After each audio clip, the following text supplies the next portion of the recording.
Shalom jemaat Tuhan yang terkasih dalam nama Tuhan Yesus Kristus. Pada pagi hari ini kita merasa bersyukur dan berterima kasih kepada Tuhan. Kita ada di awal bulan September tahun 2020. Ini tandanya bahwa tidak akan lama lagi lagu Natal akan bergema di seluruh dunia dan kita akan merasakan bagaimana berkat Tuhan melimpah kalau kita ada sebagaimana kita ada hari ini. Hari ini saya berbicara tentang melangkah dengan pasti. Mari kita perhatikan di dalam Yosua pasal 1 ayat 1 sampai dengan 9. Kita hidup dalam dunia yang penuh dengan tantangan. Dan tantangan tersebut berusaha mengalihkan perhatian kita dan iman.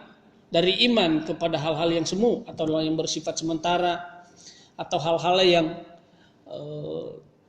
tidak kekal adanya, atau hal-hal yang dunia, hal-hal yang real, di mana dunia sedang menawarkan berbagai macam cara untuk kita lepas daripada tantangan dan persoalan tersebut.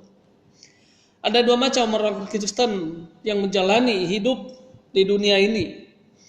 Ada yang berjalan dengan iman, dan yang kedua berjalan dengan penglihatan.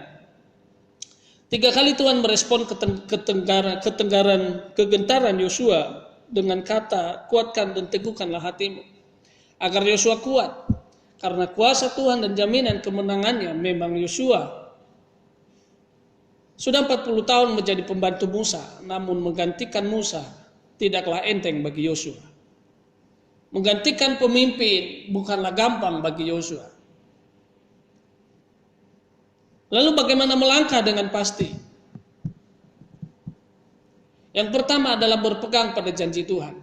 Di dalam Yosua 1 pasal 1 ayat 2 sampai dengan 4. Bersiaplah sekarang, seberangilah sungai Yordan ini, dalam merespon janji Allah dengan 3 kata, siap, sekarang, dan lakukan. Jangan suka menunda-nunda, jangan suka mencari alasan. Tidak ada lagi waktu untuk kita berkata besok, minggu depan, bulan depan, tahun depan, dan lain sebagainya. Tetapi Tuhan bilang harus siap. Lalu kita mempertanyakan kapan? Sekarang.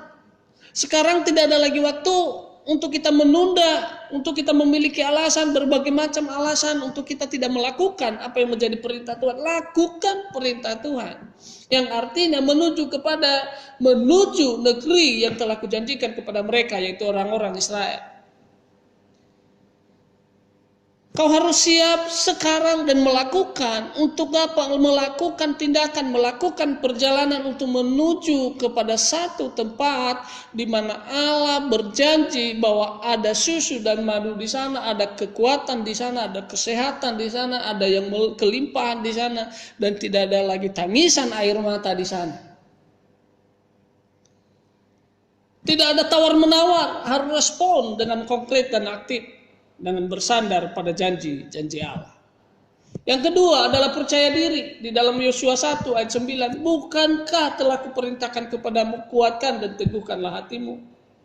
Janganlah kecut dan tawar hati, sebab Tuhan Allahmu menyertai engkau kemanapun engkau pergi. Allah memberikan janji penyertaan. Karena apa? Karena Yosua kurang percaya diri, minder, ragu dalam menggantikan Musa memimpin bangsa Israel masuk tanah Kanaan. Yosua sangat ragu, merasa dirinya belum bisa memegang tanggung jawab itu. Merasa dirinya belum mampu memegang tanggung jawab itu. Banyak orang-orang Kristen gagal. Banyak pemimpin-pemimpin gagal akhir-akhir ini karena merasa dirinya minder. Karena merasa dirinya tidak mampu. Merasa dirinya belum layak untuk melakukan sesuatu.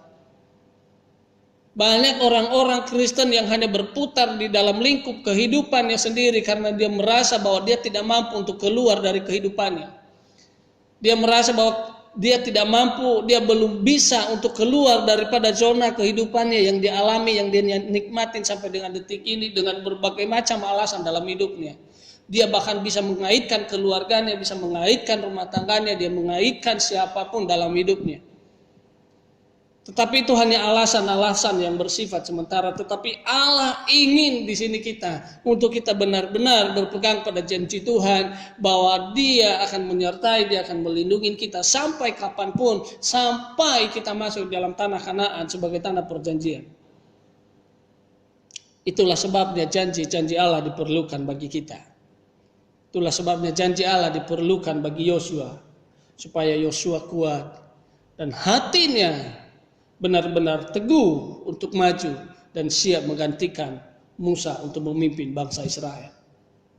Yang ketiga adalah taat akan perintah Tuhan. Di dalam Yosua 1 ayat 8. Janganlah engkau lupa memperkatakan kitab Taurat ini, tetapi renungkanlah itu siang dan malam, supaya engkau bertindak hati-hati sesuai dengan yang tertulis dalamnya. Sebab dengan demikian perjalananmu akan berhasil dan kau akan beruntung. Allah menuntut Yosua supaya memiliki suatu kehidupan spiritual pribadi yang mencerminkan ketaatan kepada Allah, taat total kepada perintahnya.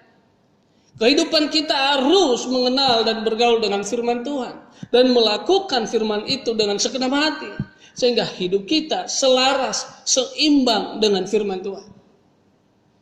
Kita harus memperhatikan, kita harus bertindak hati-hati untuk memperkatakan firman Tuhan, untuk kita tidak melupakan firman Tuhan, untuk kita tidak melepaskan hidup kita di dalam satu tuntunan firman Tuhan, untuk kita melangkah dengan pasti meraih apa yang kita raih dengan pasti, karena Tuhan menuntun kita dengan kita bertindak lewat firman Tuhan.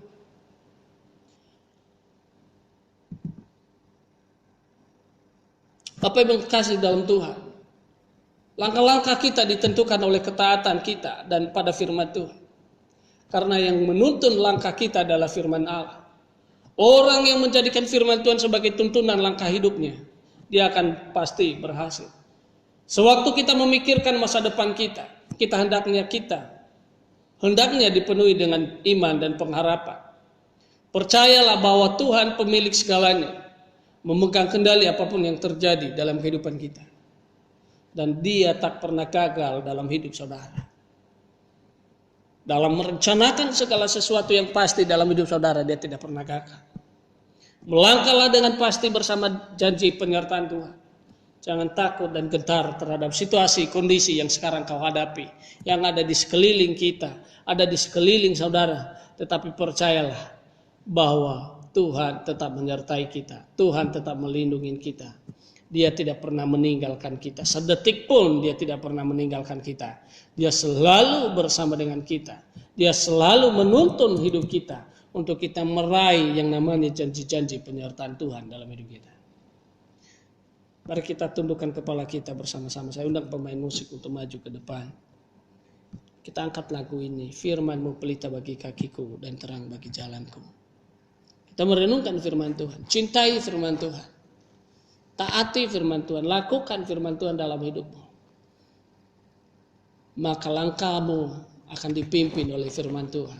Orang-orang yang menjadikan firman Tuhan sebagai penuntun langkahnya, dia pasti akan berhasil dan meraih janji-janji Tuhan di dalam hidupnya.